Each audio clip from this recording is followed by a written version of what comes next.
Hello guys, this is Richard TV and welcome back to my channel. But before I start the devotional guys, I would like to shout out the following person on our channel na napunta rito at enjoying sa devotional. Shout out ang God bless sa Johnny Abidin, Daryl P.S., Francis J. Canoy, Jerry Abo, Ben Lawrence Jonko, Kiat Las Marias, Youngs TV, Midnight Jane Always Online, Claire Youngs Vlog, Michael Aburita, Connie Vlog, SSCTV of Korea, Heart Bonsalan, Mark Anthony Balmoria, Bon Anthony Balmoria, Leo Bacoteco, Mark Pamisa, Eliza Miharis, Kimberly Rimando, Clarice Silado, Shane Pindon, Jodaline Milgar, Andorin Padiranga, Angel Mangiran, Gretchen Marie, Honestly Faith Gloria, Trecia, Maridel Cababasada, Rian Bilsaga, Crisel Claire, Ria Vidad, Marian Comendador, RB Haralbi Kirk, Andrew Ando, Claire Cabaltera, Spira Alga, Vince Villegas, Ashley Toromocha, Ken Mondero and Angel Parva. Shoutout na rin sa mga hindi nakisabay na manood sa devotional but still napunta pa rin dito para manood at makinig sa devotional. God bless us all guys.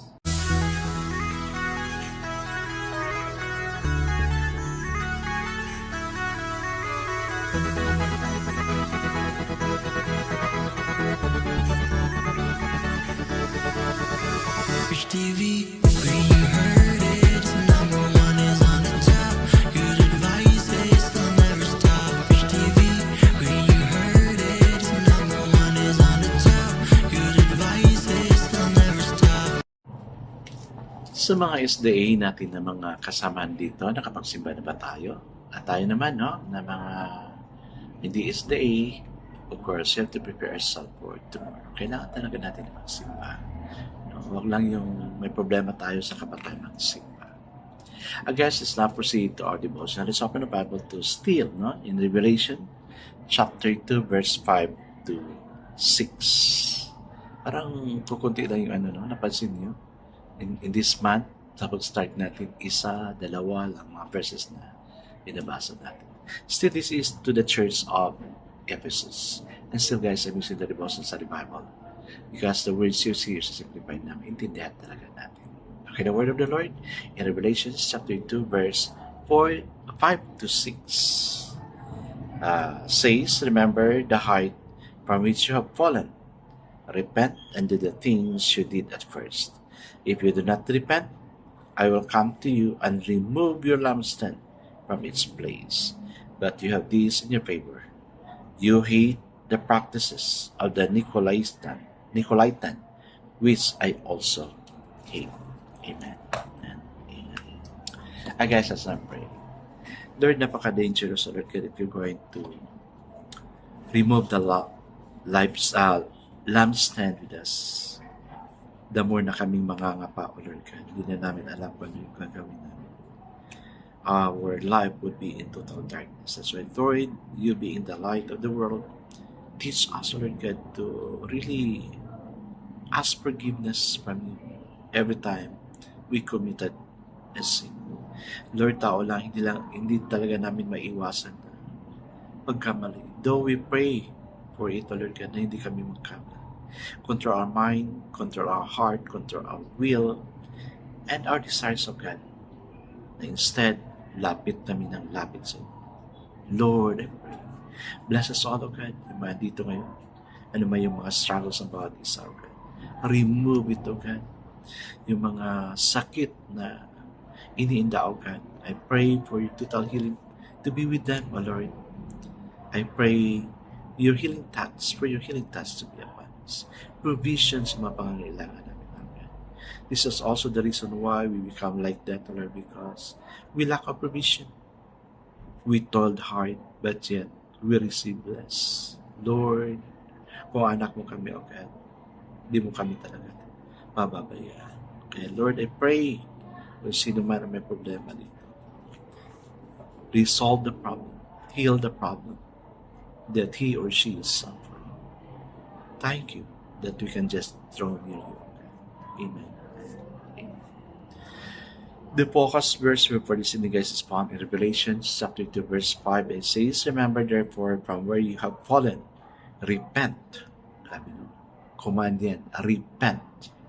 And do the first works, or else I will come to you quickly and remove your lampstand from its place, unless you repent. So twice binalik yung repent. So kailangan talaga mag-repent tayo.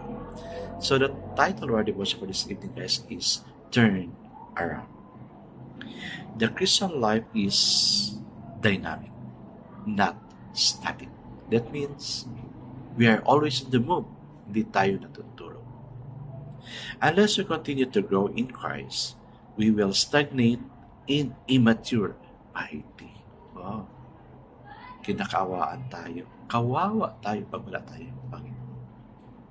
The painful truth of our scripture today is that the privilege can be taken from us if we do not use it for God's glory, concern for people, and service in society. Kaya encourage niya, repent. Repent. 2 beses na talaga sinabi yan. What can we do? May magagawa ba tayo? Meron. Jesus prescribes repentance. Yun. So we can move on. This word conjures up many false images of tears and emotional remorse. For the prophets and for Jesus, it meant turning around and beginning again in a new direction.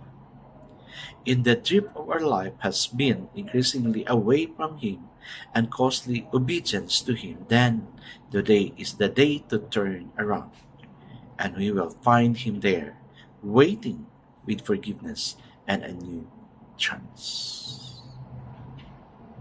He will refresh us with His love and send us on a new life of faithfulness to Him where we live and work. Amen and amen. I have met somebody, an old lady, na siya nagsabi na, oh, your mother is my friend.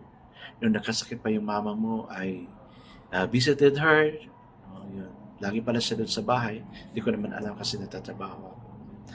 Then, sabi ko, sige mami. Mami tawag ko sa kanya. Sige mami. Rest in peace, mami. Patay na kasi siya. Sabi ko, sige mami, I'll invite you to go to our church. Kaya sabi niya, anak, ako backslider ako Parang I have no chance of going to church. Sabi ko, mami, this the time na kailangan mong bumalik kay Lord. Repent. Sabi niya, sige anak, you lead me how to do repentance. So yun, na-pray kami, gabi yung prayer namin, umiyak siya. Parang na-release siya sa burdens niya. Kasi nga, she considered herself as a backslider. Sabi ko, natutuwa ka ba na backslider ka? So of course, nobody's happy being a backslider. So yun, na-pray kami, and then the following Sunday, nagsimba na siya. Hanggang sa bumalik siya talaga kay Lord. Yung pagka-lukewarm niya, bumalik yung init ng pag-serve niya kay Lord. So yun. Hanggang sa nung namatay siya, at peace siya talaga. Because I know He is with God. Bumalik siya kay Lord. And she served God to her fullest. So, yun. Dapat, when our time come, abutan tayo ni Lord. Not in sin, but in serving Him. Dapat ganun. I guess let's now pray. Father, we remember today that what it was like when we first know that you love us and in the plan and purpose for our life. Teach us to turn around and go back to you, O God. Thank you that you are waiting to us with your outstretched heart. That when the time that we'll come back to you, you'll just embrace us and say, I love you, Anna. Amen and amen. Guys, like the father of the prodigal son, God's arm is so wide to welcome us kung babalik tayo sa Kanya. God bless us all, guys, because I know it shall bless us 10 times better. This is again Rich TV. Kita-kita tayo muli sa muli. Paalam.